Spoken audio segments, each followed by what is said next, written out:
Hello, everybody. Welcome back to another episode of the Box Office Dynasty. We are your handsome hosts, Jack. And Josh.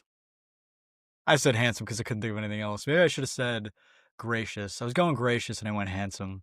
That's all right, right? Was it that you couldn't think of anything else, or It was the that first word that popped in my head because I'm looking right for at a reason? you. I'm looking right and at I'm you. looking right at. I'm looking at us. There we go. I'm looking at us now. I love seeing our faces next to each other when we do this. Absolutely. Dude. I feel like we're in the same room. It really does. Brings me back to the old days. You know what I mean? Yeah, we're in college again. This is exactly what college was like. Well, in a way, it kind of was. This was how a little bit of it was like, Yeah. when you think of COVID and everything. So. Absolutely, bro. So we are your hosts, Jack and Josh. We have an episode for you today.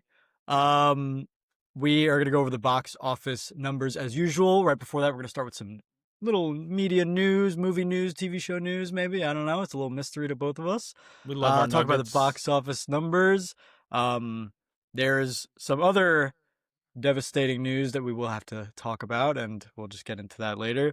And then we're going to review Wake Up Dead Man, the new Knives Out movie on Netflix. And we're going to play a little game after that revolving around the world of Knives Out. So it's going to be fun. We're going to get through some depressing stuff in the middle of this episode, but stick around to the end or skip to the end if you want to just have a fun time. But this is real time, real stuff that we're doing. But at the end, we're going to have some fun. So it's an episode for everybody. Yeah, no, I mean, it's what's going on. But we'll get to that. Right now, why don't we get to some of these news nuggets? I believe you have one and I have one. I think we each bring one nugget to the table this week. Yeah, we're both nuggeting right now. One nug to nugget on. You're touching your nuggets right now. All right, whoa! All right now. So recently, it has been confirmed, but with all the Warner Brothers, Netflix, Paramount bullshit, who knows? But recently it was confirmed that The Penguin is getting a season 2, which is in development. Pretty interesting, right? Developing that world of Matt Reeves' Batman. We're going to get The Batman Part 2 at some point in our lives, but now with all the Warner Brothers stuff, who knows if this is halted or not. But confirmed a couple weeks ago, season 2 of The Penguin. I did not know that. When we were just having our conversation off air, I did not. That's not what I was going to bring. It's reportedly in development. So I didn't. Wow. Okay. Yeah. I'm not sure I was expecting that. That's honestly. all. That's really all I found out about it. I don't know who's coming back. I obviously, you know what? I didn't even finish season 1. Dude. I have 2 episodes left. How are you sitting on that? That's not a way to watch a TV show. I know. Now you got to go back and rewatch it. I know, but obviously Colin Farrell's going to come back. But as far as I know, that's it, right? Well, I mean, he's incredible in that role. So, I mean, anything to get more of him. I mean, I don't know if the show is necessarily setting up another season or just his involvement in the overall, this version of the DC universe. So, that's interesting. We'll see how that goes. And I think he's confirmed to be in the Batman Part 2. So maybe he is. He's read the script, but he's one of I don't the 4 think he has a huge role in it. So maybe this will come out after. So maybe it'll. I'm sure. Yeah. Be the effects of the second Batman movie. Yeah. Wow. Okay. That is news to me, as well as all of you at home or wherever the hell you are. Is that all you had? That's all I got. That's all I got. Wow. All right. Well, then I got 2 actually for you. Okay. I thought we would have had the same one. Okay. No, I didn't know that. So I'm going to stick in the universe involving DC. And this is also regarding the Batman Part 2. And it is a rumor. It's nothing confirmed. But apparently Brad Pitt is in talks to star in the sequel as Dr. Arkham. Dr. Arkham? Who the fuck is that? I did hear about Brad Pitt joining. You sure it's not Hugo Strange? I'm just telling you what I'm reading, what I saw. He's like the it's warden a rumor. And doctor of Arkham. That doesn't mean that that's who he would play. But, Matt Reeves could also be trying to go in maybe a little bit of his own direction, too. Brad Pitt and ScarJo. Yeah, wow. They're getting the biggest names that they can. Wow. I mean, this could, for all the years that we've had to wait and think that this was in development hell, we could be in line for an incredible film. I want to preface again, nothing's confirmed, no word from Warner Bros., Reeves, or Pitt and his team. But the sequel is expected to begin filming next spring. So, Wow. That would be incredible to have an actor like that. I mean, obviously they're all great in those movies, but to have Brad Pitt come on board, and I've been waiting for him to join the comic book universe, for a while now. I mean, he played the Invisible Guy in Deadpool 2, and his face shows up for like point 0.5 yeah. seconds, but that's it. So Brad Pitt, that'd be awesome. Yeah, no, I think and especially in a film like this, and I think that's part of it, you know. I don't think he's necessarily dying to join the MCU or anything Hmm. like that. But he sees, and I know I say that with Deadpool too, but it was such a small It was a thing. cameo. Yeah. Yeah. Um, but with the Batman Part 2, I think you look at the first Batman and it was just such a artistically, you know, more nuanced take, I guess, of this universe. It was darker, it was grittier. I think it really showed Batman as a detective in this Hmm. really disturbing murder mystery that dealt with corruption. Like, I think it was just very real. You know what I mean? And I think that's a film that can appeal to people like, well, Scarlett Johansson, who's always been more franchise, but especially Brad Pitt, who is this higher end talent who can definitely pick and choose what projects he wants to be a part of. Yeah, I'm sure So, it's more intriguing to join a universe like that hmm instead of like a CGI fuckfest. especially knowing it's probably not a commitment beyond the one film, Yeah, maybe two, exactly. Yeah, maybe. two at most. He's not joining the DCU where you're like, all right, how many films is Nicholas Hoult going to play as Right. Lex Luthor in? Wow, that's great news. So the other thing that I had, because I thought that's what you were bringing to the table, is regarding the 28 Years franchise. We had the first one come out this year, and we know the Bone Temple is coming out in January already. And they Hmm. were saying that the third one would happen based on the reaction of the first and the second. Well, second one isn't out, but we already know that the third one is officially moving forward now. The third 28 years later in this trilogy, Cillian Murphy is in talks to star, and Alex Garland, who has written the others, is writing the script.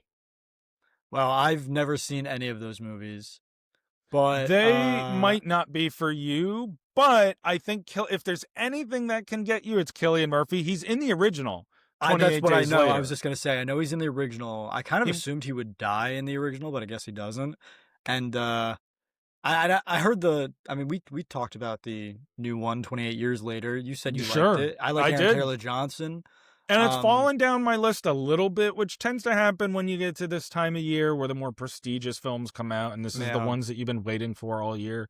But it's still definitely one of my higher ranked yeah. films Well, that have come out in 2025. that's cool. I mean, that's good for 28 Days fans, getting Cillian Murphy back, getting another trilogy. Right, getting to see it fulfilled, Yeah. finished, especially because Danny Boyle directed the original. He directed the first in the trilogy. Uh-huh. He didn't do the second one, The Bone Temple. That was I think Nia DaCosta directed it, but I'm pretty sure Danny Boyle would come back. It's not confirmed, but I'm pretty sure he would come back to direct the final one. So just to see his franchise, this whole thing kind of be able to see its conclusion. Will it be, fulfilling, good? We'll see. But just that it gets to happen is better than it not happening. Yeah. Well, looking forward to it. So anyway, just I got to wanted to get on bring that that. franchise. Yeah, well, you have plenty of time. Yeah. Well, the the new one comes out next month, so maybe Yeah, I not don't have plenty that of much time. time before But that, for but the third one, you have plenty of time. exactly, before it's Yeah, done. yeah. All right, so those are your news nuggets this week, and why don't we get into something else? Why don't we get into the box office numbers for Mhm. Yes, this sir. week? I actually have not seen these yet. I'm just loading it up now.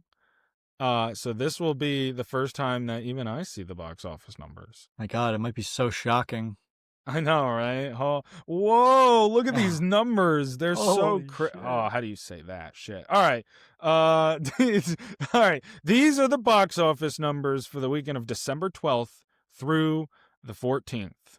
I'll do my best to get through these. In fifth place in its fifth weekend of release, making $2.38 million is Now You See Me, Now You Don't. I can't believe it's still in the top 5. Hanging I on. cannot believe that. Yeah, look at that. In fourth place in its second weekend of release, making $3.5 million is Durandar. What? Durandar. I think the H is not Durandar. I'm pretty sure it's a Bollywood film, but I If you're could be butchering wrong. it, they'll let you know. So Maybe we just don't post this.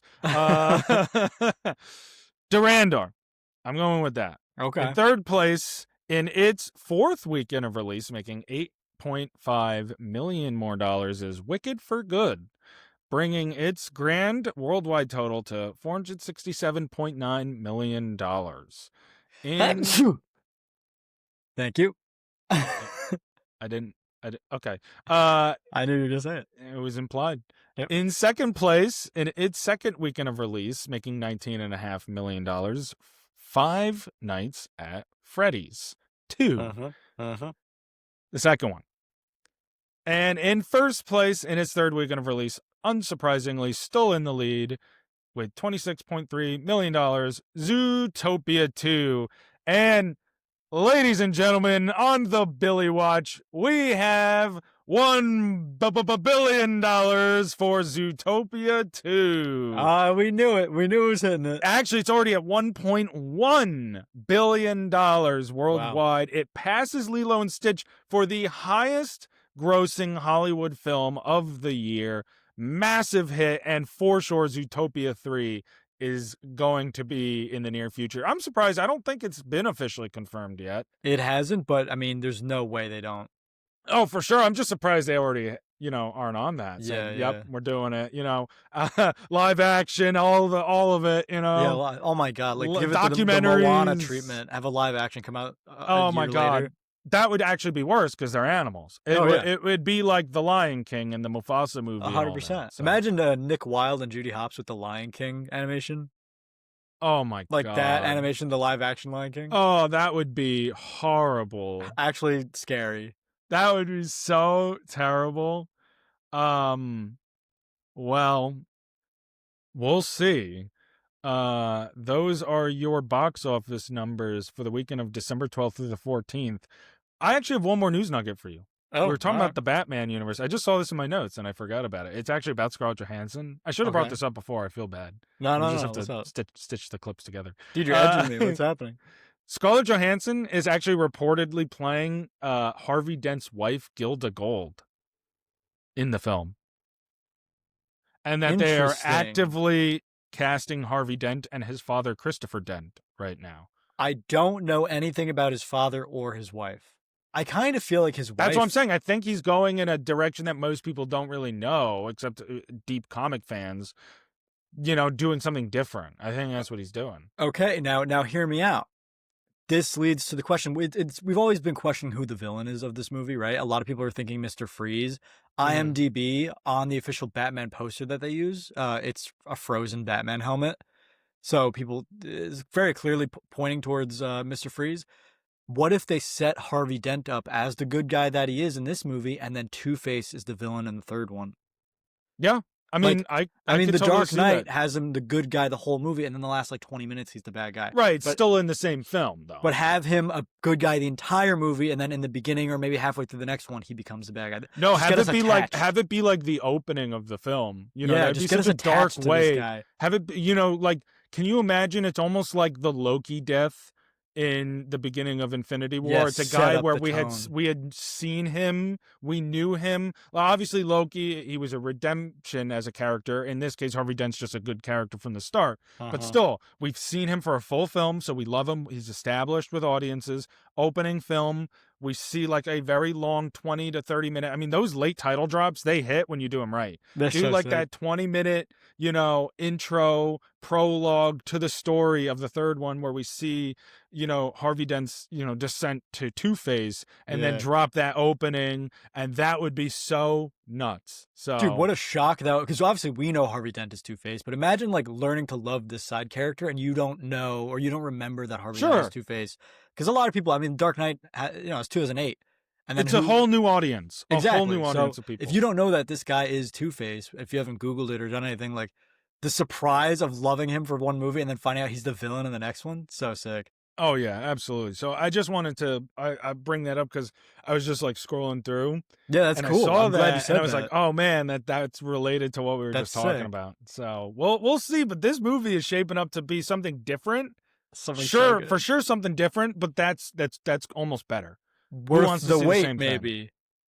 Like this movie could be worth the wait. The people involved, it definitely has me excited again. Mm-hmm. Me too. So we'll see. Absolutely. Um, I'm glad I found that news nugget because it made me, put off what we're gonna Yeah. have to talk about today. Normally when when we've started this podcast, when a notable figure in the industry passes away, we kind of do something in the beginning. We talk for like 5-10 minutes, a tribute. But this, I think, is so shocking and just like, first of all, very massive figure, first of all, but so shocking too that I think we just got to take some time. So we're gonna give some news reactions and just an overall tribute, our favorites. So I know I'm beating around the bush. By now, everyone knows what happened. That's the legendary actor and filmmaker Rob Reiner and his wife Michele Singer Reiner were murdered in their Brentwood home on Sunday afternoon or early morning, or even the night before. I mean, we don't really know right now. They were found on Sunday. They were found on Sunday, but they were found in the Brentwood home. But the thing is it had to be somewhere in that time frame based on some of the information that's coming out that we'll get into now. But so they were at the ages of 78 and 68. The Reiners were allegedly murdered by their son Nick. This is more than just some of the rumors I was scrolling online. Multiple news sources are now, reporting on this. Uh-huh. That they were allegedly murdered by their son Nick Reiner after they got into a heated argument with him the night before at a Christmas party at Conan O'Brien's house. I feel so bad for Conan O'Brien. He's had such a bad year, and just to even have his name in the dialogue of this situation is just like I hate it. Well, I mean, for sure, but you know who I really feel bad for? Their daughter Romy, who is the one who apparently found them She on did. Sunday at their house, apparently, stabbed, or some was saying slit, throat. Like I don't want to speculate, Yeah, I read but we multiple know that stab wounds. we know it's multiple stab wounds, so Yeah. it's something to that effect. The Times did report that many partygoers at that party noticed Nick Reiner acting strange, and family friends said that he had been living in a guest house, at the Reiner house on his parents' property. His mother was increasingly worried about his health. I mean, we know that Reiner in his life has a history of drug addiction, and, stays in rehab, mental health Nick issues. Reiner. What did I say? You said Reiner. Yeah, okay. Well, I'll specify Nick Reiner Yeah. has a history of drug addiction and mental health issues. Yeah, he And he was homeless for a long time too. Like very very strained relationship with his family, it seems. well, I mean, it's hard to tell, because I was really reading into it right last night and this morning, the relationship um, between Nick and his parents, Rob and Michelle, and it really um, seems like they did try, and they kind of learned over the years. Like I saw a quote at one point that Rob said where he's like, we should have been listening more to him when we were listening to the facilities and the peoples with the diplomas, when our son was saying that this wasn't working for him, and we, Uh-huh. um it definitely seemed like a complicated relationship. Yeah. Absolutely. I'm not going to sit here and speculate. That is not my place, not our place. And in fact, the facts could be different. The day this episode comes out, the day that you at home or wherever you are see it. Like who knows. So, not going to do any of that. But, um, you know, uh, right now, what we do know is that he has been arrested, Nick Reiner, and he is being held without bail at the moment. So we'll see where it develops what happened. I mean, this is just, I mean, I don't even know how to explain it. Tragic, it really struck me more It's than a usual celebrity death. You know what I mean? it's really the way it happened, Of right? course. Like it's just so shocking. I mean, if you told me Rob Reiner died from any other thing, it'd be like, okay, like that's horrible, but things like that happen. But things like this are don't happen. I mean, celebrities getting stabbed by their kids does not happen. It's just such a shock, and I mean, I can't imagine what the rest of the family is going through, like their other son and their daughter, like you said, the daughter who found them. Not only did they lose their parents, but if it is true that the brother did it, they lost their brother as well. Mm. It's just really horrendous circumstances. And you're right, it's not normal. And you think about like this year in general, and like Rob Reiner and Gene Hackman both in like you think about these like horrifyingly tragic ways that they passed, and the ways that we all found out. It's just really sad. It's just really upsetting. Uh-huh. And these are beloved people. They are good people. Rob Reiner was a really good person beyond his work, which, I want to definitely get talk Yeah, we about. could talk about. But he's also just a really good person. And when you hear about something like this, like it's not normal, and especially within the context of all the other stuff going on in the world that happened. The same weekend, everything, what happened on the beach there in Australia, Yeah, and then what happened over at Brown University, and then obviously this tragic Rob Reiner incident, and they're all different. They're not motivated in the same way, but it's just this senseless violence. It's scary. It's scary. It's hard to recognize the world that we live in, and when you see the news that like Rob Reiner, you know what I mean? Like how could that happen to Rob Reiner? I You know. know? You just would not expect it. It, it I it is insane. I mean, yeah, there's just so much fucked up stuff in the world, but you know what's not fucked up? Rob Reiner's projects. Like how he affected us yeah, personally. man. Let me talk about it a little bit. Rob Reiner, his career, uh, originally it took off in the 1970s. When he was playing Archie Bunker's hippie son-in-law, Michael Meathead Stivic on All in the Family, an iconic show, really reshaped culture in a lot of its ways, especially like sociological jokes in the way we kind of interact with each other. And his character of Meathead became a beloved household character that earned Reiner two primetime Emmy Awards. Wow, It was I didn't know that. an incredible role for his career. He went on to also star in other film roles like Sleepless in Seattle, Bullets Over Broadway, The Five Wives Club, Ed TV, and The Wolf of Wall Street. Obviously appearing in on other television shows. But I would say he's perhaps most remembered for his work behind the camera as a director. He directed films like Spinal Tap and the sequel, which literally just came out in September. That was his final film. Stand By Me, The Princess Bride, When Harry Met Sally, Misery, A Few Good Men, The American President. I mean, it becomes silly to just keep. It's like it's a A um, lot of movies that people have heard of that I bet they didn't even know Rob Reiner directed. right, Because that was absolutely. me when I found out he directed Stand by Me today. When I was looking into what stuff he's done besides the stuff I already knew. When I was like, Stand by Me, really? I had no idea. He was everywhere, and he Yeah, he was able to do such different things. And you look at that, and just to say, he also, on top of his two Emmy wins, received an Oscar nomination. Tragic, he should have won one. Four Directors Guild nominations, nine Golden Globe nominations in his historic career. But his legacy, in my opinion, is an everlasting one of cultural significance, both in front and behind the camera.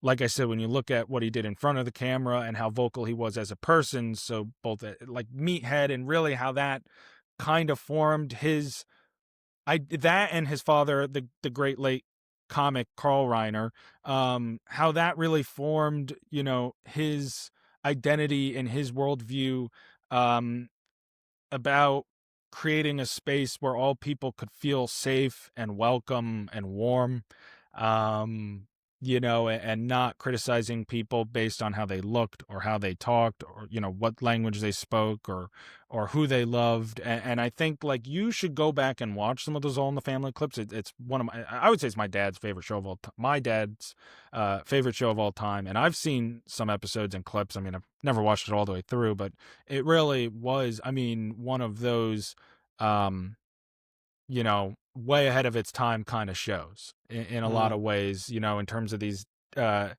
dynamics of race and sex and orientation and all of that, and how they intersected with old American traditions and suburban life. And you have Rob Reiner at the center of that. So, and then you look at it from the film side and how he changed culture there. He redefined the rom-com genre. You think about a lot of his films and how he portrayed how love stories can be told on the big screen. And I think that was really huge for a lot of filmmakers that came in the next generations after him and how they wanted to tell those stories. And so yeah, I mean, he was just one of the all-time best. I was introduced to him as Jess's dad in New Girl, which is what we talked about earlier. Yeah, Um, yeah. that's well, I had seen When Harry Met Sally, but I didn't know he directed it. But that's a Mhm. great movie. But I was introduced to him as Jess's dad in New Girl, and he was as a side character, he was so good and so memorable in his few episodes within the whole 6 seasons. He's probably in like 10 episodes.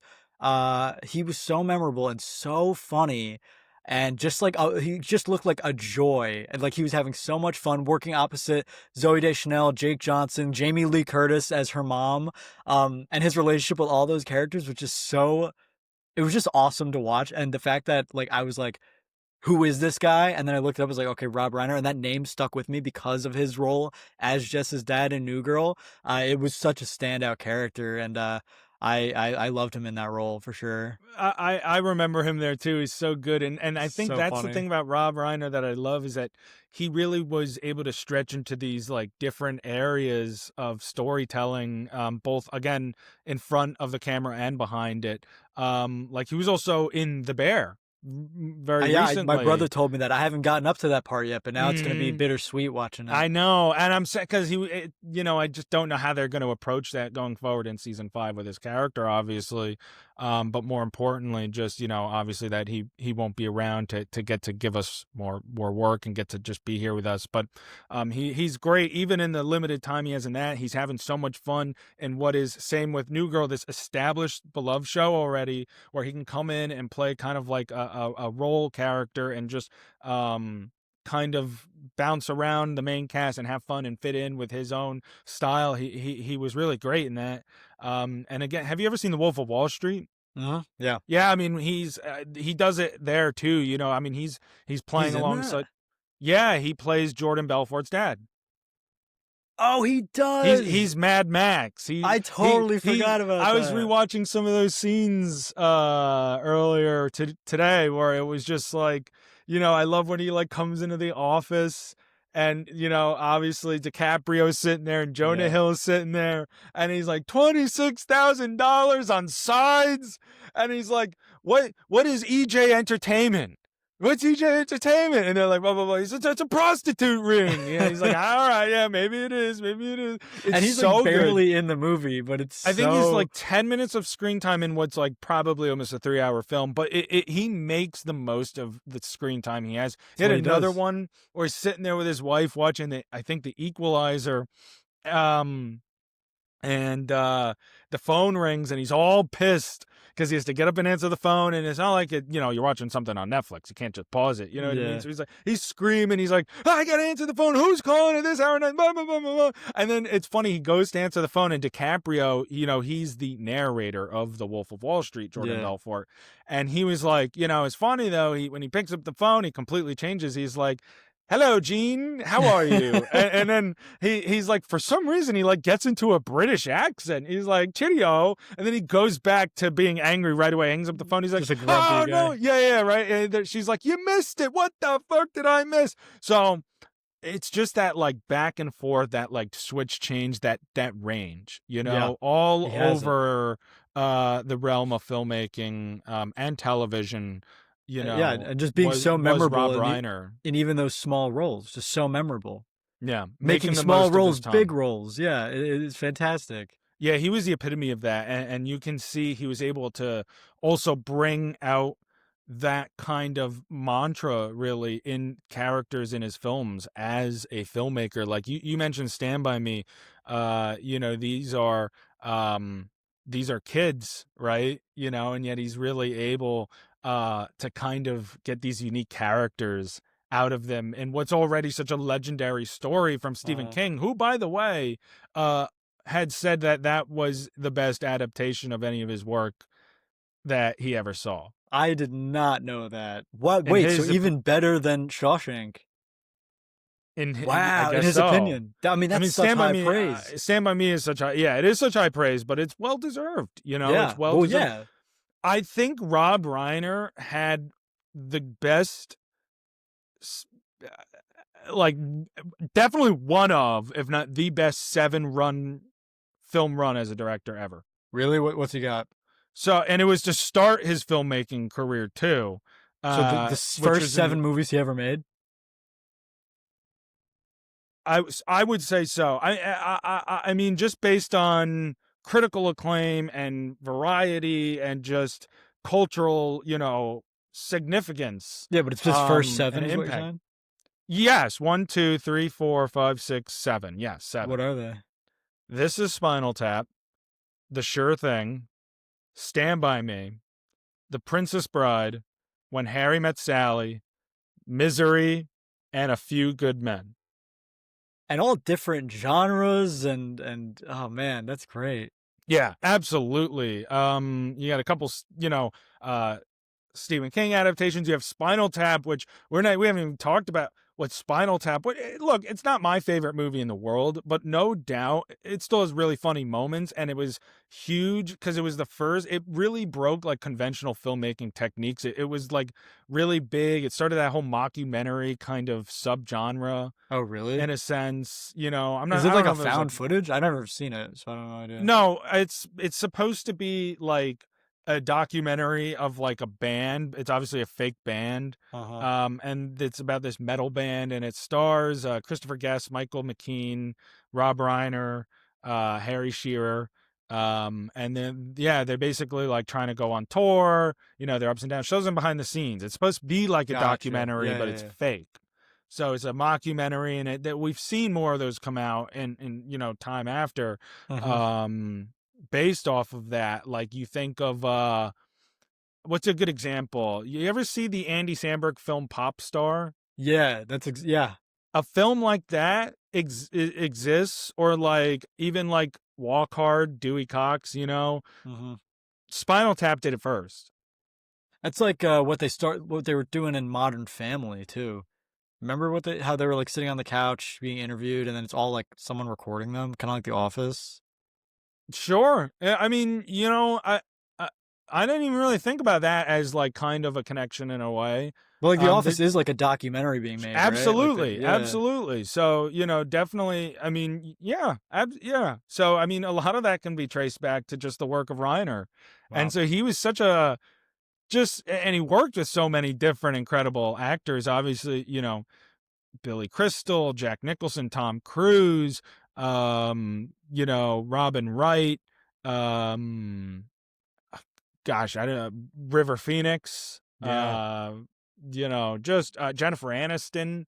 They did a movie called Rumor Has It. I've never seen that one.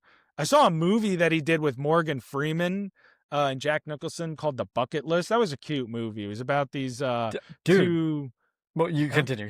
No, I was just saying it's about these two guys. One is like rich and one was like, poor, and they share a hospital room, and they decide to break out and check off all the items on their bucket list together. I heard that that's where the term bucket list comes from.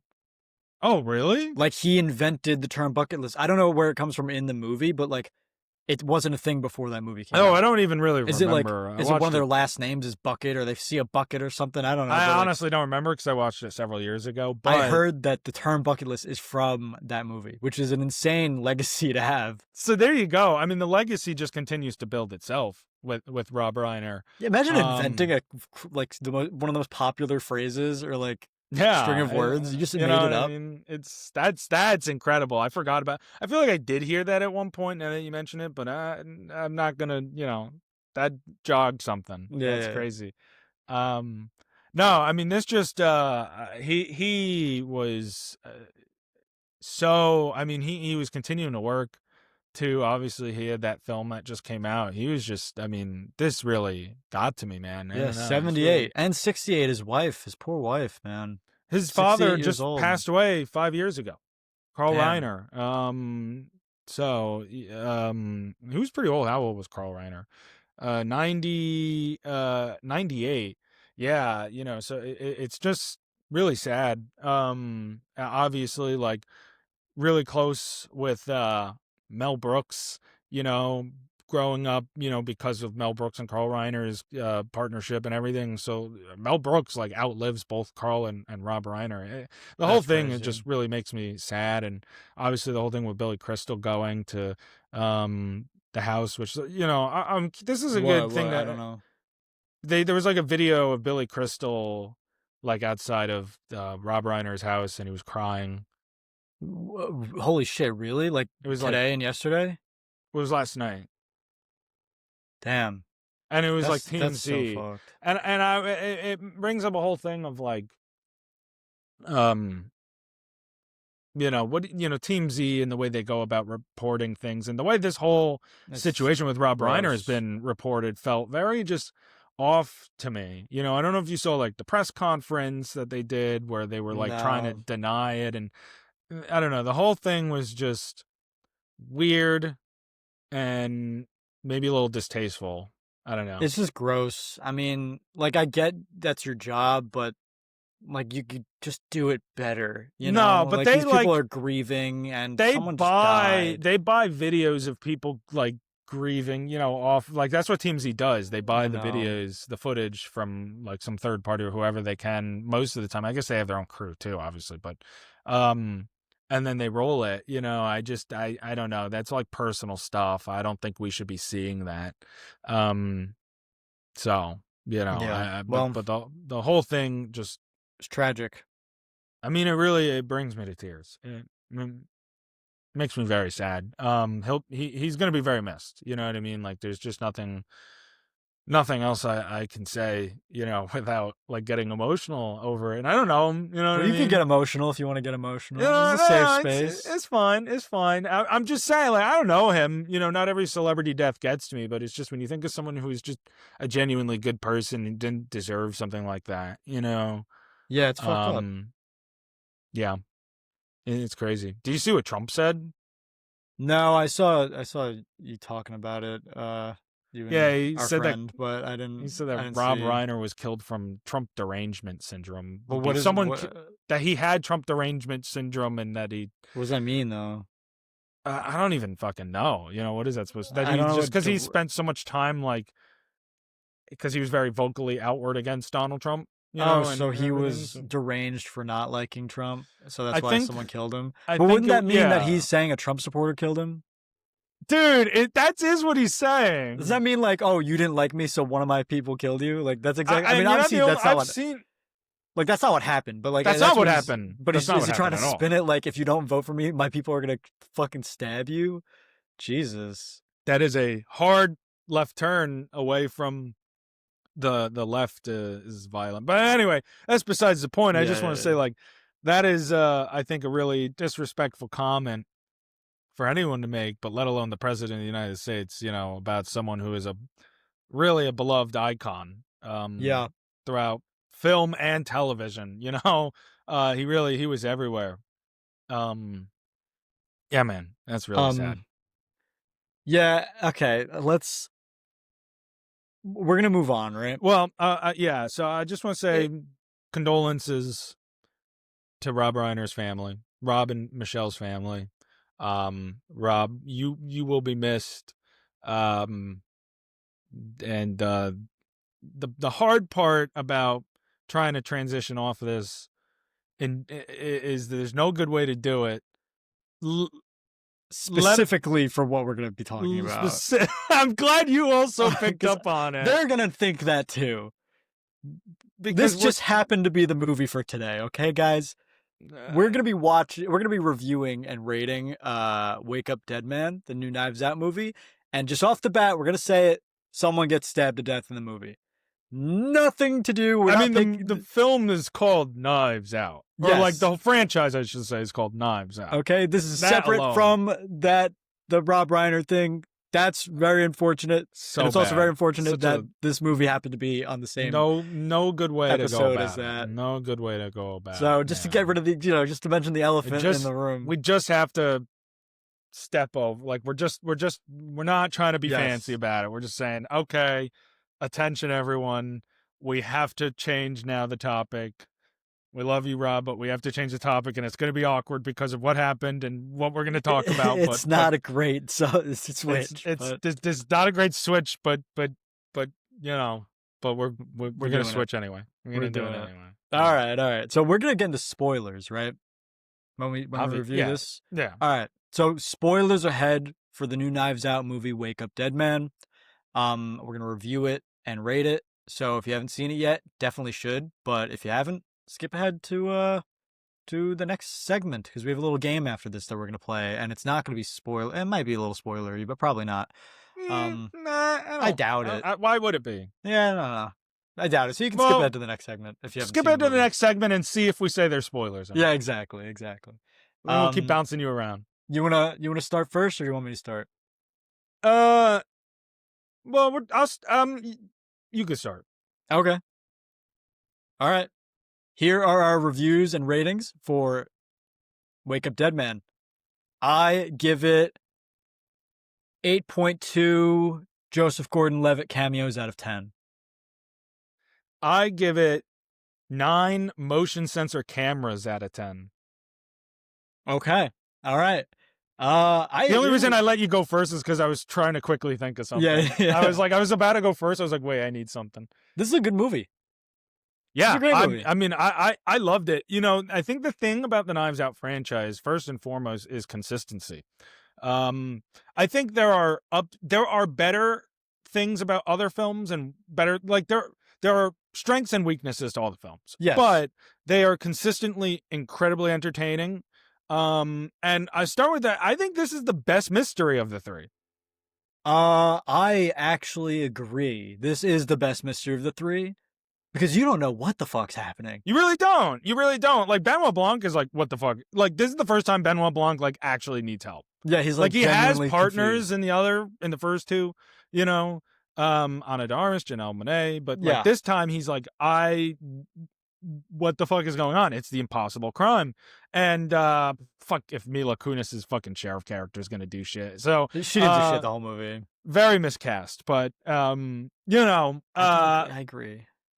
I will say that it's the best mystery of the three, and I think it really like I love that this like kind of went back to that really kind of grittier take, and I think that this is the film in the franchise where we see and learn the most about, not maybe see the most, we learn the most about Benoit Blanc. We see the most growth.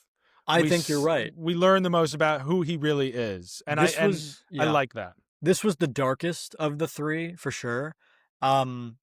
And you're right. We do learn a lot about Benoit Blanc. So that was something I didn't love is that he's not in it that much. Like, I feel like he doesn't show up. I mean, he's in the first 5 seconds, but then he doesn't show up for like 30 minutes into the movie. But this goes into what you just said about each one has its strengths and weaknesses. I think that this one has the best supporting character in the entire series in Josh O'Connor. And I think that the second movie, which in my opinion has the worst supporting characters, has the best Benoit Blanc because it's got the most of him, which is what I really like about that movie. Ooh. It doesn't have the best version of Benoit Blanc, but it's got the most of him, which I really appreciate. That's what I mean to say. Like, that's a strength of that movie is that we get more Benoit Blanc. But that's Benoit fair. Blanc's the That's best fair. in this movie. and Josh O'Connor is the best supporting again in quotations character in the series. But let me present it to you this way. We talk in the last, segment about Rob Reiner and his usage of screen time. Mm-hmm. And I look at it that way. Like, Yeah, I that's don't good. think, you know what I mean? Like Daniel Craig, his Benoit Blanc isn't necessarily, he's the main character, but he's not necessarily in it the whole time. There is a Mm-hmm. big part in the beginning, but I don't mind that he's not in it at that beginning because Benoit Blanc, I think the one thing that his character should remain is a little mysterious. I don't think we need to know too much about what he's up to in between mysteries. And so I like that we get more just right down to where are we and what's going to happen. And then he has to come solve it. And we Uh-huh. learn, when I say we learn about him, we learn about what makes him tick. What drives Benoit Blanc? Who is he? What makes him up inside? But we don't need to see like Benoit Blanc off doing what, like, I know we get a little bit about that in Glass Onion. I don't think we need to keep seeing that all the time. I think, you No. don't necessarily need to use screen time on that. I think that mystique is a little bit of what makes Benoit Blanc such a notable character.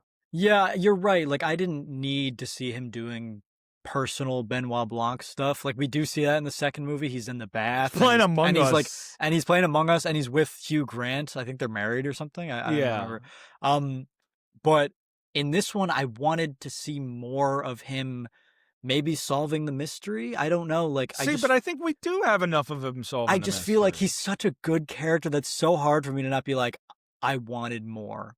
And I think we got a good amount of Josh O'Connor. I wish we got more Benoit Blanc, Daniel Craig. I mean, fair enough. Because I don't think any of the other side characters really stood out to me at all, if I'm being honest. I Except disagree. except Josh Brolin. I I still disagree, but Really? let so I will say this has the worst supporting cast. You Not mean for a lack of great casting, okay, we're but supporting characters? usage. Yeah, usage of the I characters. agree. I think it's got the worst Um, characters besides Josh O'Connor's character. but I think Glenn Close is a standout in this film. I really do. I think she's great. I think she has a lot of funny beats, and I think she comes back around to be an important character in the end. No, I think she gives a great performance. I think Josh Brolin is really great in this film. Hell, I actually do think Kaylee Spaney is good in the limited screen time. It's just her character isn't given anything to do. Yeah, like none of them Um, do anything except for those three that you just mentioned.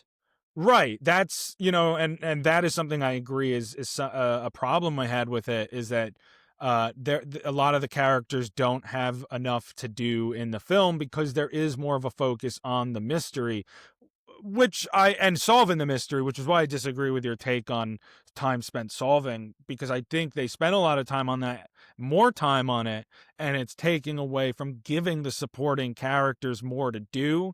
And in the end, like, I don't think like, again, what's really going on with Kerry Washington's character? What the hell's going on with Andrew Scott's character? You know what I mean? Yeah, he has Like, like 5 lines. Like Jeffrey Wright. I wish there was more Jeffrey Wright in this, especially with the Daniel Craig he was touch, funny because though. you think about their days together in James Bond, where Daniel Craig is James Bond and Jeffrey Wright's playing the iconic Felix Leiter, and the two of them in multiple films together. So and he's one of the only recurring characters. So when I heard that Jeffrey Wright was going to be in this one and it's that reunion, I want more. I was a little disappointed that Jeffrey Wright wasn't used enough. So, yeah, there was just not enough to do for the supporting characters. How did you feel about the mystery though? Like did you predict who was going to be the killer? Did you have any sort of inkling of what was going on? Um, you know, I, I didn't even really try to necessarily, because like the Knives Out movies always try to take you for a twist. Like it definitely tries to spend time going back and forth on Father Judd. Obviously. Yeah. It seems too obvious, but they build a really good, like a really strong enough case, convincing enough case at times that you're like, maybe this would be the first film to pull the rug out underneath and make the help character, the main side character to Benoit Blanc be the killer. Like Yeah. that would be a first, it'd be a twist. So I wasn't 100% sure. Um Yeah, no, but the whole thing, like Nat Sharp, Jeremy Renner, that whole thing felt like he would be involved. It felt obvious he would be have some kind of involvement. But Glenn Close, like, was always kind of just there, lurking. Like, she was always big and flashy, but never really involved in the actual mystery. So I for one, thought that final scene there where she's confessing to Father Judd was really cool. So no, I don't think the film was very predictable. I think it did a good job masking its tricks up its sleeve. So before the movie came out, I mean, the trailer obviously came out, and they spoiled that Josh Brolin was going to die. Like they just straight up said he's the victim. Right. Um, I don't but know I why they didn't. did that. I don't really know why Yeah, they did I didn't that. like that because when the cast got announced, I'm always like, I'm gonna guess that this person's the victim and this person's the killer. So Right, then the because they then the didn't do trailer that. comes They out. didn't say when Glass Onion came out. They didn't say Dave Bautista is gonna No, die. and they didn't say that Christopher Plummer was gonna die either. Maybe they did actually. They definitely did. You're right. They did. No, they did do that for the first one because they Yeah, were all for their grandfather's funeral. yeah. But that was like specifically tailored around that. Exactly. But you're right. I don't Whereas think they this should have one, I don't think spoiled. was tailored. Maybe they were trying. Well, in all fairness, actually, I'm gonna strike that from the record. I do think this one was more like the first one, where it was trying to be tailored around Monsieur Wicks because it's his like cult, his church. Yeah. So I guess they are going for that. Okay. But Well, you're right. I think I would have preferred if they just didn't say. so they spoil that Josh Brolin dies, and after watching the trailer, I said to my family who I watched it with, I said, Glenn Close is my prediction. I don't have any information besides the trailer and that she's in it. That's all I have. I said Glenn Close did it, and they said, all right, we'll see. And then I'm watching the movie, and I picked Glenn Close because I'm just trying to get in the brain of Ryan Johnson. I'm like, you know what? She's an old lady. She's probably unpredictable, which makes her the best, the most predictable, I guess. So I pick her. And then in the movie, she's framed as the one who's closest, known him since childhood, to Monsignor Wicks. So I was like, oh my God, even better. She has the least likely motive, but she's the closest to him. She totally did it. And then they get you with the way he dies. And I was like, no fucking way she set up a knife shooting robot. I was like, no way did she do that. Yeah. And then when he's reading the letter that uh what's his name? Father Judd wrote to Benoit Blanc, and Benoit Blanc reads it and goes, why'd you do it? Do you remember that scene next to the Yeah. fire? Why'd you do it? And I was like, holy shit, they did do it. They had the main character be the killer. And then they're like, why'd you do it? Why'd you take the flask away? And I was like, oh no. So then I was back on um what's her name? Whoever, Glenn Close. Glenn I was back Close. on Glenn Close. And then they got me again because they showed Monsignor Wicks walking out of the tomb, and I was like, holy shit, maybe the hidden money is in there, and he faked his death to be buried inside the tomb, and he's working with someone who got him out. And I was like, that probably would have been stupid because they could just break in, but whatever. And I thought, holy shit, he's alive. And then I was back to Glenn Close when you find out that they're both dead. So it was a roller coaster for me watching this movie. I was on it, but the real mystery for me wasn't who did it. It was how and why. Because I kind of figured Glenn Close did it for most of the movie, but it was really like, how did she do this? Who was she working with? Why did she do it? And it was a very good twist ending, regardless of if you know who it is or not, because there's no way anyone's predicting how or why she's doing it. Yeah. No, I definitely agree.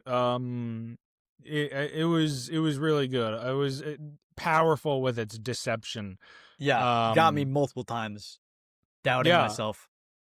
I really liked it. And I thought Ryan Johnson did a good job with it. I think this franchise is really interesting. I like how it's able to like dip itself into different like genres and subtexts, and kind Uh-huh. of like tell different kinds of mysteries within that murder mystery formula. Yeah, and It's really cool. the formula he's set up, there's just so much potential. I mean, he could do well, we'll get into this later. We have a fun game later, but he can really do anywhere with anyone. Just throw Benoit Blanc into it, and he's very good at making these mysteries. I mean, they're all believable and they're all uh unexpected, and they're, I mean, even in the first one, which I personally still think is the best one, but I'm not sure how you feel. Which one's your I favorite? don't really have a ranking right now. I think I want to rewatch the other two. Now that But like I might want to watch them all in a row, and like I don't know, it's tough. It's really tough. even that first one where the twist is that he ransomed Chris Evans, who again is kind of the expected killer, and you kind of think it's him for most of the movie, and then you're Yeah, like, but wait, it's not him, and then it's revealed that it is him, but you don't know how. You find out that he switched the medicine bottles, but Anna de Armas used the right bottle and not the wrong one, and then the guy killed himself. Like that is such a good twist because no one would expect that he just killed himself. Like it's yeah. insane. So Ryan Johnson is just keep him coming. I could watch 100 of these. Especially when you look at Poker Face. I know you haven't seen it, but like Uh, obviously Poker Face, the 2 seasons that it ran, and hopefully it finds another place, with Peter Dinklage. with PD. But like Charlie Cale is a great, she figures things out with her own way and the way she, you know, able to read people. And do you know like what her shtick is? Her whole thing is that like she can tell whenever someone's lying. Yeah, Like I people knew can't lie that. to her. Like people can't lie to her. Yeah, that's kind of cool. That's a good, Yeah, premise. yeah, Yeah, good and premise. there's a lot of like celebrity cameos each episode. Is like a different little mystery that she solves, and it's almost like Yeah, Scooby Doo. But anyway, like my point is, he's so good at this, and he it makes me really excited to see what he's gonna do. And again, I'm just sad it's another Netflix movie and another one straight really to streaming. It had a very limited release in theaters, not enough, for us to have access to, or for most people, which is disappointing. these movies are so good. I'm almost ready to forgive Ryan Johnson for what he did to Star Wars. That's what I'm saying. He gets a lot of flack for The Last Jedi, but like, man is not a bad director He by can any make means. some good He shit. didn't he direct Ozymandias? I don't even know what that is. The bro Breaking Bad, Ozymandias. Oh no, he didn't do that. What episode? Oh, didn't he do The Fly? Never mind. Wait, now No, wait. I have to Ryan fact Johnson. check. Did he do I'm pretty sure he did Ozymandias? I'm pretty sure. Who directed? Holy shit! It was Ryan Johnson, the greatest, probably one of the greatest episodes of all television. For sure. Is Definitely one of them. For season sure. 5, like episode 14 of Breaking Bad. But he also did The Fly, which is the worst episode of the Oh, Breaking was Bad, right. but not even a bad episode of all things. It's still a good Dude. But episode. that's what I'm saying. Like Ryan Johnson, and like say what you want, The Last Jedi is a good looking movie, and Oh, it's Wake Up Dead Man was fantastic. beautiful. I thought the shifting with the sunlight in the rooms and everything. Yeah, there is The a way he was okay. able to pull that off across time, it was awesome. If you're epileptic, do not watch this fucking movie. Holy shit! There was a scene where you're just seize out. Remember that scene when he's in the woods after he chases uh after the casket gets opened and he's in the rain and he runs in and all of a sudden he's like punching in slow motion. It's flashing, flashing, flashing. Do you remember Oh that? yeah. Well, Bro, you I know thought what, I had though? to Like, close. I was like, my I've head's gonna explode. that's not no. Yeah, I don't think it was that bad. It was bad. It was like a No, minute man, I've straight. seen worse. Like The Incredibles, like Incredibles 2 was Oh worse. well, that was like meant to kill people who are epileptic. That was like actually way worse. Yeah. Um, No, this was a great movie. yeah, it was awesome. The best scene, without a doubt, was I think the best scene was the scene when Father Judd is on the phone with the woman trying to get the like who put in the order, uh and she goes, Father, can I ask you something? It's because here's the thing, it starts off as a really funny scene and there's that tonal shift. It happens, it's a total 180 immediately, and it was this it was a truly significant moment in the film because it really reminded him of like his love for being a priest and for the fatherhood and for teaching, It's why he does and it. spreading love, and it was also a significant moment for Benoit Blanc when I say we learned a lot about his character and we take a look about how he learned about how Father Judd approached, problem solving and communication and just life. And I think that was the moment that the scene that stood out for me. And I think that the way that it was pulled off was absolutely genius, top I notch. I loved it. I agree. I think it changed things for Father Judd too. I mean, right after that scene, he tells Benoit Blanc, he's like, you know what? I give up. I don't care about finding this person. I don't care finding out who did it. I am a priest and I'm going to continue my priestly duties, and that is my purpose, and I've forgotten my purpose by being so set on finding the killer. And he's right. He did. I mean, he was like kind of rushing through her. He's like, yep, because he's got shit to do. And then he realized, you're right. Like he realized his purpose is not, his purpose is to listen and be there for her and not just rush her through because he has more important things to do. I disagree with him. I think Benoit Blanc makes a good point that, hey, there's a murderer on the loose, but I see his perspective as a priest that is more important than finding this killer to him personally.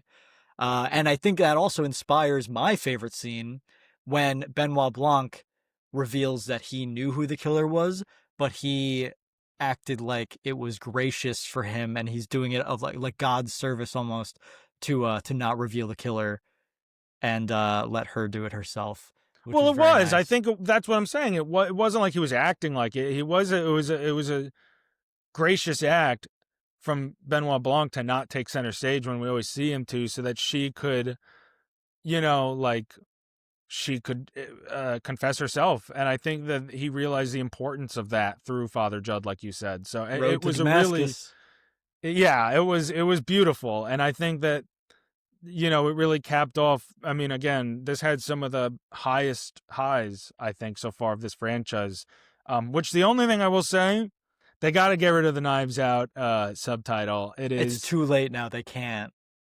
I would say just pull a Mission Impossible and just strike it from the ones that are already out, and then just fucking just go I ahead would be without down for it. that. This is like, Or change it to, hear me out, a Benoit Blanc mystery. Now that I could get behind. ooh, Glass Onion, a Benoit Blanc mystery. And Wake Up Dead Man, a Benoit Blanc mystery. yeah, That I can get behind. But I mean, Knives Out, it's what they did with the Murder on the Orient Express books, or movies. It's based on the books. Murder on the Orient Express, and then it's just Poirot. Death on the Nile, and then it's A Haunting in Venice. There's no Yeah, subtitle, but no. they're all connected If they were going to do it, by the one detective. they would, yeah, Perot, Exactly. Hercule Perot, they would say. So you're right, it would be a Hercule Perot mystery or something. But no, it's just Murder in the Orient Express, Death on the Nile, and Yeah, they should have. You're Haunting right. in They should have Venice. done that. So Also, that's what it should be, one did or they the other, but really? not. I mean, we know that they did it because that's how you get people to watch it. People love the first one. They're like, oh, they'll watch the second one if Glass Onion, a Knives Out story, right? They'll watch it if we put the Knives Out in there. But I mean, that had a stacked cast. I mean, obviously, we all knew Benoit Blanc was in it. They really did not need that subtitle. I totally agree. That is the thought process, I'm sure. And they didn't need it. I don't think. I mean, you can sell it as part of the Knives Out franchise. The franchise could be called like the Knives Out because it's the first one, Right? so you Yeah. can say this is the Knives Out franchise. That's But what Murder on the Orient Express yeah, I mean, franchise. I think people call it the Perot ones. It was also called the Benoit Blanc ones. But Agatha Christie or whatever. She did right, those. you know what I mean. But I don't know. just to, you don't need to keep putting Knives Out on every single movie now that's going to come out, because he can come out with endless amounts. I mean, this is that's the great thing about these, is that they can keep coming, and I hope they do. I don't see why anyone would get bored. So like, I really hope we get Knives Out 4 soon, because I loved it. Again, like I don't know my exact ranking, but Wake Up Dead Man I thought was a great film, and I'm surprised that it is entirely getting shut out of award season this year. It hasn't gotten in anywhere for Yeah, any there's no category. buzz. Not even screenplay. Not even a single screenplay nomination. It didn't get Critics' Choice. It didn't get Golden Globes. Like, That's disappointing. and you know what? The first two Knives Out films were nominated for best comedy musical at the Golden Globes. So I'm surprised that this one didn't get in, or that it's not getting anything, any kind of love. I mean, it begs the question, like, we say that these movies could keep coming. Have people moved on from Knives Out? Like, I haven't. I don't think they have, but No, I mean, do you think it's just because it's a Netflix original now? Like, I don't think Glass maybe. And Onion like, was, Netflix right? is not. No, Netflix. Glass Onion was Oh, it the only one was? that's not is the first one. Oh. Ugh. I wonder if, it's just that Netflix isn't even pushing it at this point because they have Frankenstein, they have Jay Kelly, Train Dreams. Even though I thought this was better than Jay Kelly, I can understand why they would push the other two, but You know what's funny? After watching this movie, I brought my J. Kelly rating down actually because I this made you. realized I realized how much I Oh, enjoy. I was like, I can't bring this higher than like an 8.5. I'm at like an 8.2, 8.3, and I was like, I gave J. Kelly a 9. I was like, J. Kelly's really an 8. I brought it down all the way to an 8. I was like, this is more like an 8, maybe a little more, but like still, I was like, I enjoyed this more than J. Kelly, but J. Kelly, this is not a 9 for me. yeah. No, that's So fair. That's fair. yeah. No, I mean, speaking of Knives Out 4, I don't know if you have anything Yeah. else to say about this No, that's movie. it. That's it. Speaking of Knives Out 4, we had a little fun game planned I'm so for you excited. guys listening. So we decided that we are going to pitch our own Knives Out movies. We're going to pitch as much of a plot as we want. Obviously, we didn't set up an entire murder mystery for each other. Ugh, But we'll as see. much as a plot as we have prepared, we're going to pitch a setting where we want this movie to take place. Of course, each movie is going to have Daniel Craig as Benoit Blanc, and we're going to pitch the characters and the actors playing them. I'm very excited for this. I really want to know what you have to say. Do you want to start? I think it's been a while since we found a different way to start, a third party. Yeah, you might be right. Um, why don't we have the legend, the man, the myth, and the legend once more, ladies and gentlemen, the 8th president of the United Oh, States of America. Well, should I go with 9? I think I should go I with didn't 8. know which one you were gonna No, go. I'm Okay. gonna go with he's the first one. He's the All OG. right, It's all been a right. while. Yeah. I'm going with the 8th president of the United States of America, Martin Van The Buren. goat. The goat. Woo! Oh my god, everyone's cheering, clapping. The whole audience is applauding right Dude, now. they're They're like standing up. they're the GIF of Randy from South Park, just fucking jizzing all over the That's fucking funny, but you computer. said GIF, so I don't want to give you credit for it. GIF, Yeah, go fuck yourself. GIF, Gatato, My Gatato. girlfriend says GIF also, and it's very annoying. Which, I mean, like, there's no one knows what it actually is. Yeah, you think you don't know? It's totally GIF. No one knows what it actually is. I'll die on that hill. I don't care, It's like one of the great mysteries of life. dude. When That's you the die, setting they'll for say, my "All right, Knives you Out can." story. Oh, it That's just my mystery. they argued over GIF and GIF. All right, I'll Yeah. let you call it. All right, I'm gonna switch things up a little bit. I'm gonna call Tails. Tails. Yeah. All right. Heads. There we go. It's always fucking heads. I don't know why I said that. But I wanted to hear yours first. Thank you, Marty. You really want to hear mine first? I do want to hear yours first. Okay, I'll give mine first. So, this is my concept for a 4th film in the Knives Out franchise. I see it taking place in the dead of winter in a city, New York or LA, and there's a stage play. And it's a theater setting. It's opening night of a new hit show, and the director is murdered. Whoa, okay. I like this. I'm liking what I'm hearing. So this is who we have. I'm going to give our cast of characters first, and I'll go down the line and I'll explain a little bit. Yeah. We have Daniel Craig, of course, as Benoit Blanc. Coming in, great. Playing the director, our poor deceased director, is none other than Ethan Hawke.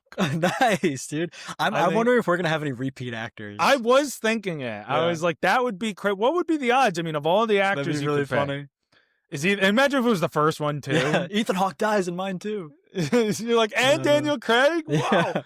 Yeah.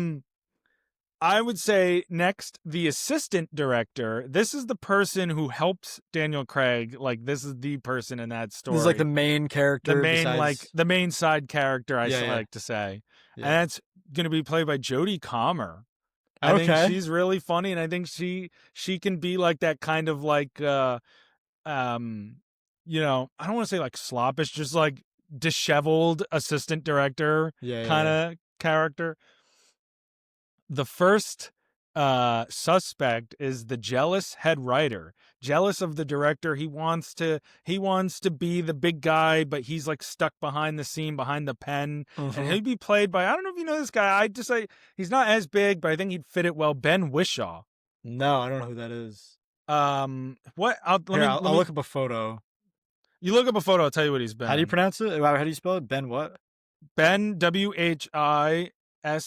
He's in The Lobster. He's in the Paddington movies. He's been with. Actually, this is why I picked him. I almost forgot about this.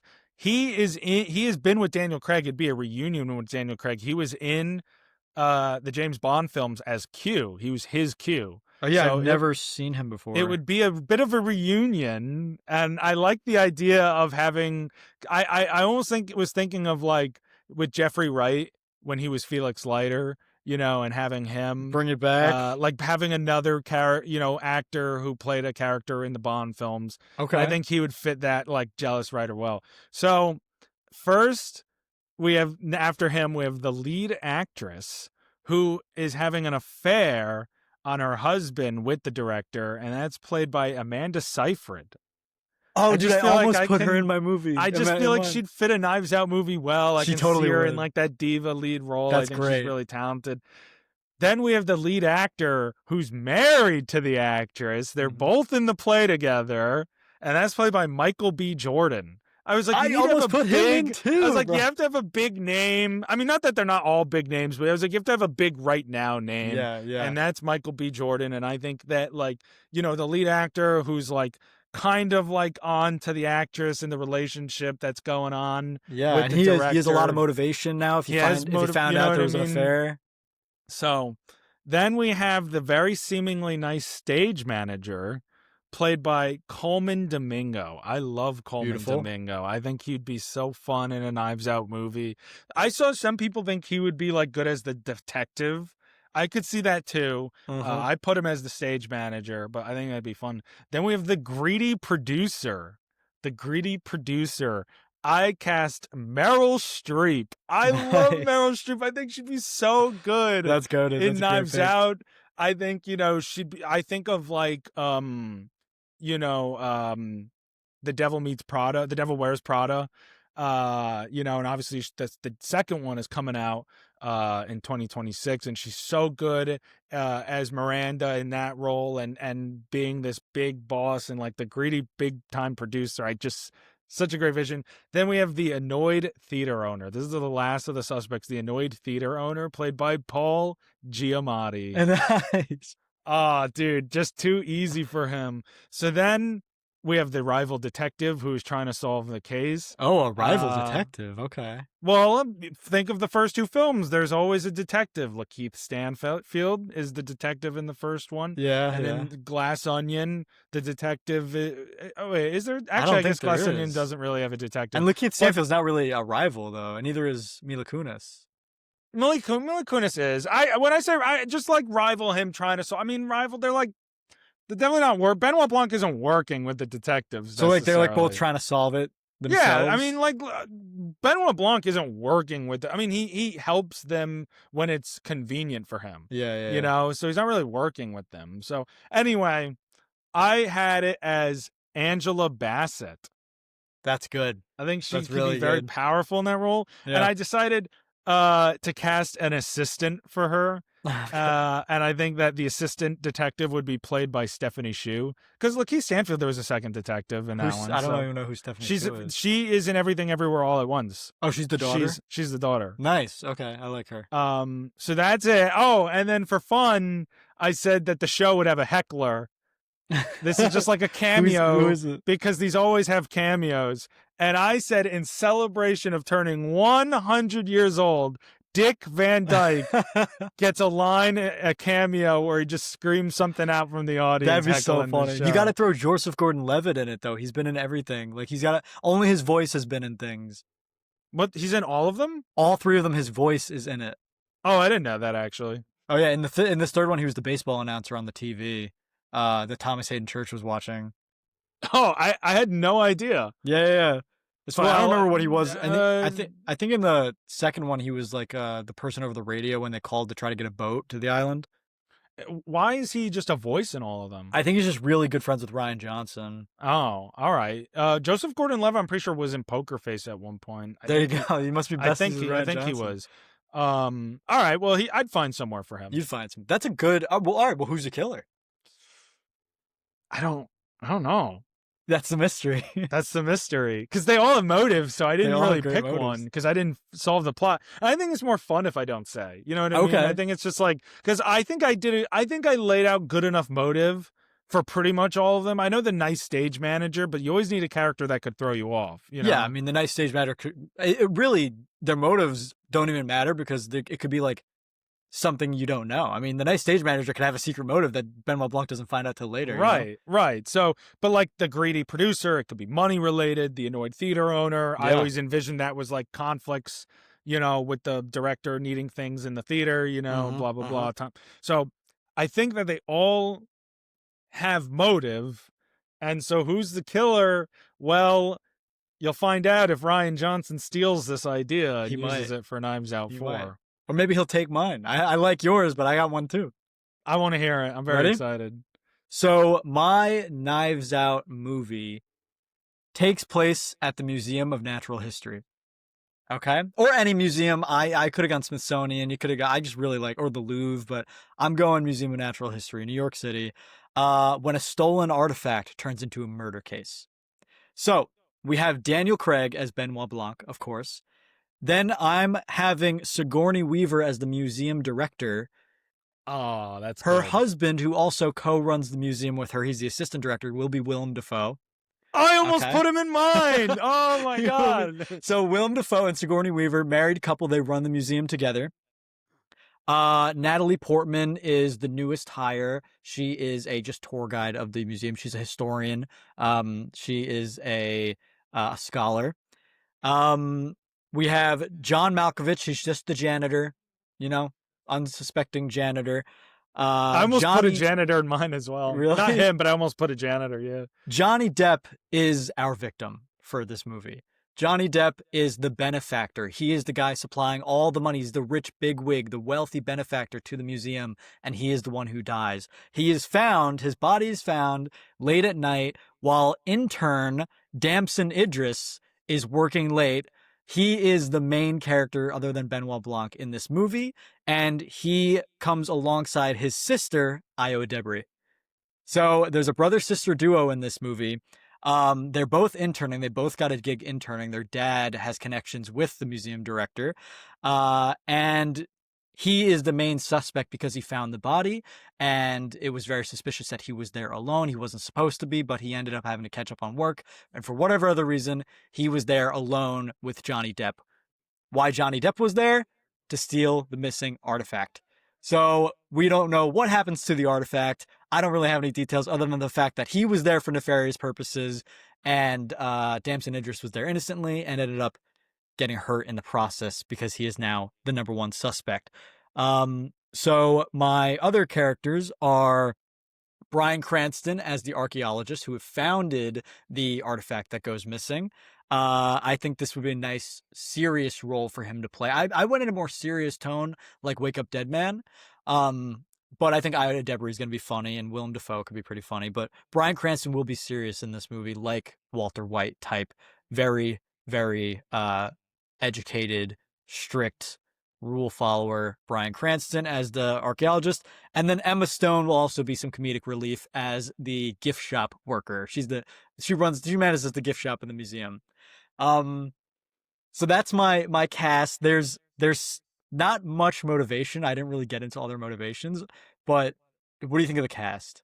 I like it. I think it's fun. I love the dynamic range. You know what I mean? And like it's all about seeing people fit in roles. You know what Yeah, I mean? yeah, And and like, there's gonna be some sibling tension. So yeah, I like that dynamic of it. That's So cool. Damson Idris, we're gonna be following him the same way we follow Josh O'Connor, and Iowa Debris is his sister. They're very close. They're working, they're interning together, and she's gonna be a little suspicious, and he's gonna think that she is either the murderer or she's in on it. It's gonna cause some sibling tension, but the real killer I picked out is John Malkovich. He's the janitor, Damn. and he fucking killed him because he was there that night when he shouldn't have been, and he saw him steal the artifact, and he wanted it for himself. And there's probably a million other twists and turns that Ryan Johnson would think of that I didn't, but is the one who has access to every room in the building. He had access to the security cameras. He edited himself out of them. He was there late at night. He saw him steal it. He was like, "No, that shit's mine. You're fucking dead." Boom. John Malkovich is the killer of Johnny Depp. Can you imagine if the twist was like Damson Idris's character was actually the one who did it, and he was trying to work with Benoit Blanc to frame it on his sister and like lead it astray? Yeah, that would be so then crazy. they kind of like swap like as the main characters to Benoit Blanc halfway through kind of Yeah, deal. that would be insane. Like if he was outsmarting Benoit Blanc and we didn't even know it. Right, and like this Right is the until the first time end. Blanc has to like reckon with that almost, Yeah, and then he yeah. works with Io Adebari's character to try and like find That would be Damson cool. Idris, you know. That would be really cool. All right, well, this is my fucking movie, all right? So No, I'm spitballing back and forth, man. I don't know. yeah, but those are our movies. Honestly, I would watch both of them. I love the would. settings. It's hard to obviously create the plot, but the settings are pretty easy. I mean, Oh man, I was already working on it. I was yeah, I know. But a theater show, a night at the museum, you know, it's pretty sick. Yeah, a night at the museum. And there's so many other settings. I was thinking like a cruise ship. What kind of other things were coming to your mind? I don't know, because to be honest, the theater setting was one of the first ones that I really thought. I thought of amusement park somehow. I don't know, like. But I also like, because I was thinking Winter New York. I also thought of like something that would be very public, like maybe like the New Year's ball drop or something, like a New Year's mystery. Yeah, it'd be hard to like get a group of like 10 people for that though, you know, like you could, you know, could I mean, Ryan, if anyone could figure it out, Ryan Johnson. Yeah. So I don't know, but I was pretty set on the. I mean, you told me about this today, so I didn't have like a lot of time. I only thought about it today, so. But I like thought from the start. It's like, ooh, like I was thinking very like a la Curtains. I don't know if you know the musical Curtains, but it's very reminiscent of like the show Curtains in a way. Okay, very very fun show. I'll have to take your word for it. Yeah, you should watch it. It's a good show. But yeah, those are our Knives Out. I got one more. Oh, pitch. do you?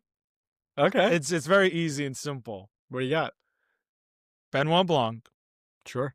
Daniel Craig, solving a murder mystery within the Muppets, and it's all the Muppets and Daniel Craig, and it's like obviously it's not super dark, but it's like a mystery. You know what I mean? Yeah, like, it could be like a short. It doesn't even. It could be like 45 minutes. Like no, man. Oh, no. You want a full 2 hours of it?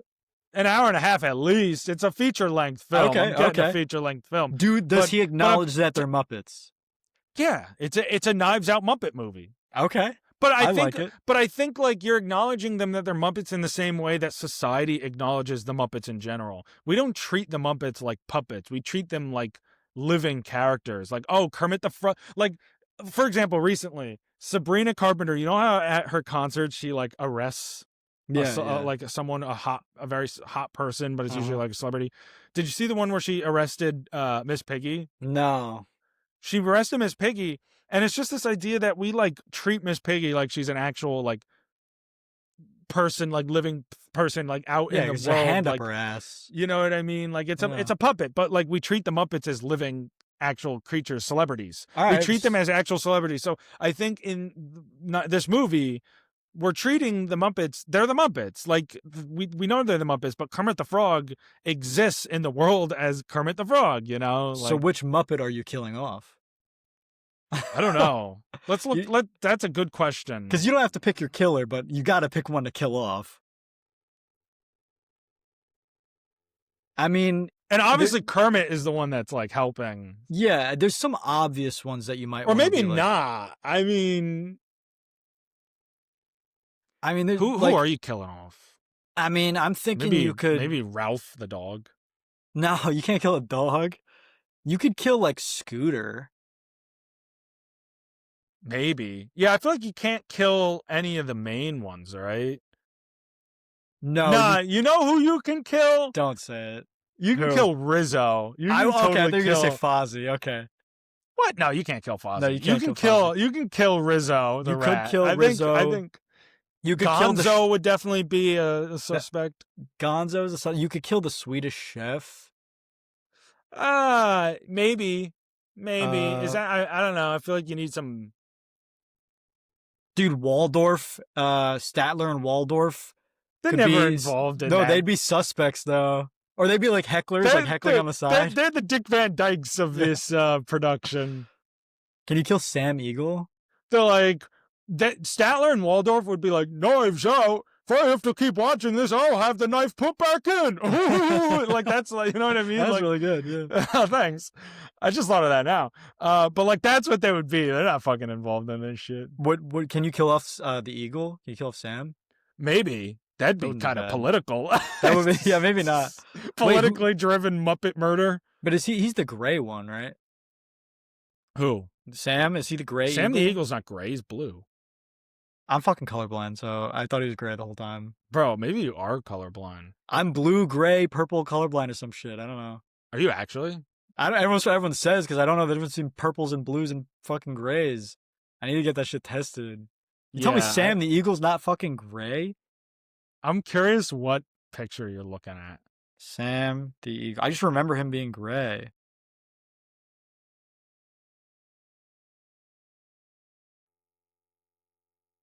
Nah, he's blue. That looks gray. I mean, I guess he looks more blue. I mean, the light's he looks not more blue gray. in this one. The light's not great, but he's blue. He's definitely blue. Sam the Eagle is blue. He looks like you. Yo, side by side. Who's who? Look like me. Who's nah, I know what he looks like, but I can't say on air. Tell me after. I can't say it on air. It can't be record. I would watch that. I would love a Muppets version of everything. That'd be we hilarious. need more Muppets stuff, man. And Joseph Gordon-Levitt shows up for 5 seconds as himself, and he's like, "Oh, all right, sorry," and he just walks away. He's just wrong movie. He's like, "Wrong movie. I meant to go do the Break the Dark Knight fourth Rises." wall, man. I love it. But I think Benoit Blanc Knives Out Muppet, crossover would be a lot of fun. That would be awesome. All right, so that's that. That was a lot of fun. I'm glad you pitched that. Why don't we move on to the last thing of the day, and that's the not Bible study. Holy shit, the seesaw. Yeah, absolutely. You mind if I start? I do. Yeah, I really mind. I know you wanted to start. You've been dreaming about starting. I don't want to do this podcast with you anymore. I think that was my 13th reason. I think I'm done. Damn, I already gave you 12 of the reasons. My bad, bro. No, go ahead. All right. Something that I saw recently was the movie Oh Hi. Have you heard of that? Oh Hi. Oh, yeah. It came out this year on Netflix. With Molly Gordon. And Logan Lerman. It was fun. It was short. It's like this girl who ends up falling in love with this guy who she's been dating. And then she finds out that he isn't dating her. It's just casual for him because they've never had that conversation. And he's like, "Oh, well, I don't want to be with you." So she like ties him to the bed and fucking basically is like, "I'll convince you to want to be with me." And he ties him to a bed for like 24 hours. It's very funny. It's a comedy. But I enjoyed it. It was very funny. It's on Netflix. It's like an hour and a half long. And I love Logan Lerman. I think he's one of the most underrated actors. I would love to see it's him and like Dylan O'Brien. I would love to see those two guys in anything together, but just everything in general. I think they're both great actors. And they're both like the same age, like 30 something years old.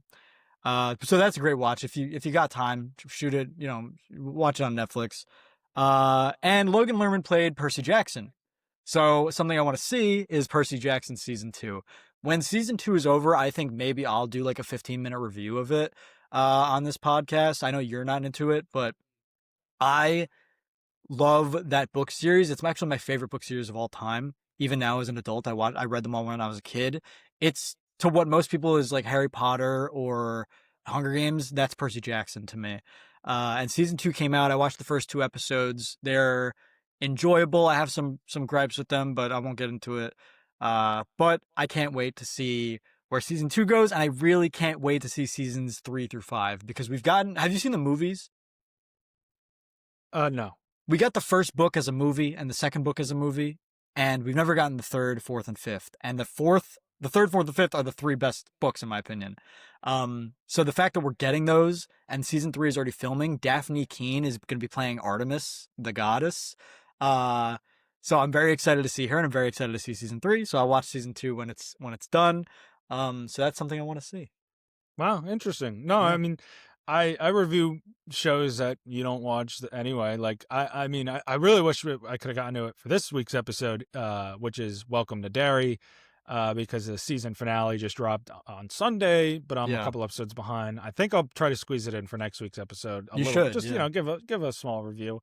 Anyway, something I saw recently is actually one of the highest rated films on Letterboxd of all time, which is the 1962's Harakiri, the Japanese film directed by Masaki Kobayashi. And basically, the film is about a really kind of like just poor and depressed old samurai who it takes place in the Edo period of Japan in 1630, so feudal times. And Mhm. so it's a samurai, and he shows up to like the door of a different house, like practicing house of samurai, and basically he has no money, no family, no nothing, so he asks uh for a place to commit harakiri, which is, I'm sure you've heard of seppuku. It's like suicide ritual. Yeah, so seppuku is the actual like ceremony, and harakiri is the actual act of Oh, doing I it. didn't know that. I didn't Okay. know that either. I looked it up when I watched this movie because I was curious what the difference was. Um, and so uh, wh- while the ceremony is happening, um, he he is basically sitting there like telling the story of his life and this and that.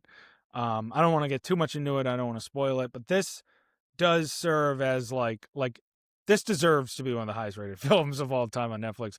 You know what I mean? It's on This is Netflix? on Letterbox. My Oh. bad. It's Letterboxd is number 1 on its top 250 movies in the world. Of Is all it time, I mean. actually? It's Letterboxd is number 1. Oh, you're right. I didn't even realize it was number one. Yeah, I mean, it's deserving. This is a devastatingly brilliant film.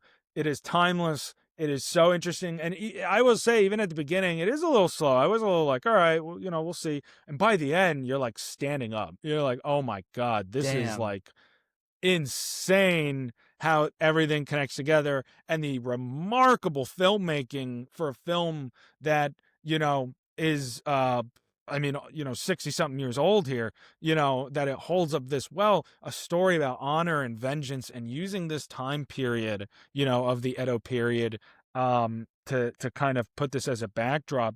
It is simply one of the greatest stories that I think has ever been told, both in its impact and the execution of that story. Harakiri, I mean, truly one of the all-time pieces of cinema. Like, that is just the way to put it. Is it in Japanese? Yeah, Yeah, yeah. absolutely. But it's impactful. It is remarkable. I highly Oh man. recommend it. Where can you watch it? Where'd you I had to rent it on Amazon Oh, Prime, but it was like $3.99.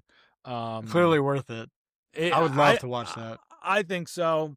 Like I said, the beginning a little bit, you're like, all right, but it's not bad. It's just like, okay, setting it up. Mhm. But when the dots start to connect and you really realize what's going on, oh my god, like this movie's incredible.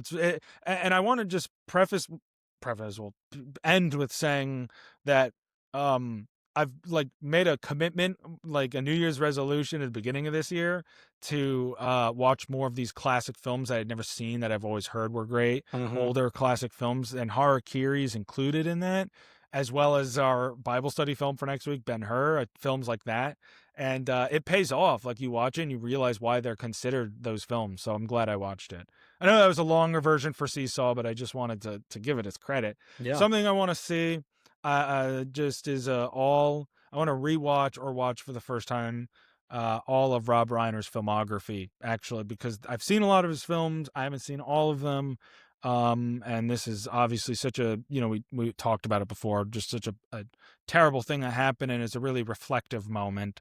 And I definitely would love to go back and just rewatch, or, the work I've seen of his, and the watch for the first time the work I haven't seen, and just, take it in with new perspective. So I definitely would love in the near future to start to do that. Well, So that's yeah. something I want to see. Yeah. I mean, I'm with you on that. I would like to watch. I've never seen a lot of his movies, so I'd be down to get in on that. Yeah. Um, well, that's the end of this episode. We have a really good episode next week too. I mean, we already kind of have it planned out. So like make sure you guys stick around. Next Wednesdays when the next episode comes out, we'll be reviewing Avatar Fire and Ash. Ben-Hur, the Bible study film. Josh, if you can get it, Welcome to Mm, Derry in there maybe. And maybe Um Marty Supreme. Marty Supreme, possibly limited theaters, so it's not Yeah, a we'll guarantee, see. but all We'll that other see. But stuff guaranteed. So definitely stick around for next week's episode as well. We love you guys. Make sure to follow us at Box Office Dynasty at everything. We're on Instagram and TikTok and Spotify and YouTube and Apple Music and Amazon Music and all this shit that you and your mother use. I don't know. What else you got? share with your fellow friends and There you go. film lovers and all that. Stick with us.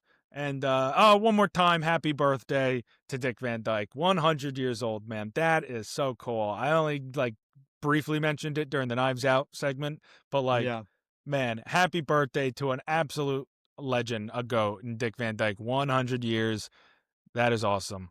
he'll be seeing this. So happy birthday, Dick. Happy birthday, Dick.